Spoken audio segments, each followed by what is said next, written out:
ఒక్కసారి వచ్చి పోమ్మా మెరుపుతీగా. లేబా వెళ్ళిపోదాం. తప్పురా. తప్పేంటండి? ఇందాక చీర కనపడింది, ఇప్పుడు అసలు ఏమీ కనపడలా. ఏమి చూడకుండా పెళ్లి చేసుకుంటావా? పిల్లకి కొంచెం సిగ్గెక్కువ, తుర్రుమంటది. ఆ. అందుకే మెరుపుతీగని పేరు పెట్టిన. మీరు ఏ పేరు పెట్టుకుంటే మాకెందుకండి? పెళ్లి చూపులు అన్న తర్వాత ఆ పిల్ల ఎదురుగా కూర్చొని నేను కూర్చొని లుక్స్ మాత్రం మాట్లాడుకోవాలి కదా. అసలు మేము పెళ్లి చూపులకు వచ్చావా, మొదమెట్ల పరుగు పందెం చుట్టానికి వచ్చావా? రేయ్ బ్రహ్మం, అరవకు. ఒక్కసారి అమ్మాయిని నిదానంగా రమ్మనండి. ధాన్యం భాగ్యం.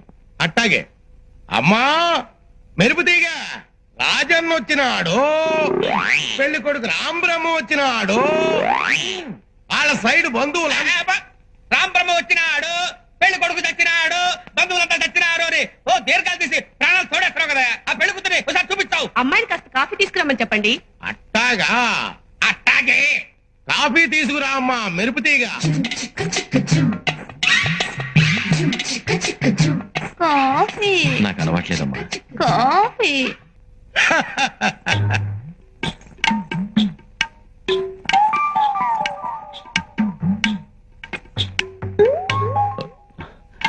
పెళ్లి కొడుకు ఇతనమ్మా, బాగా చూసుకో.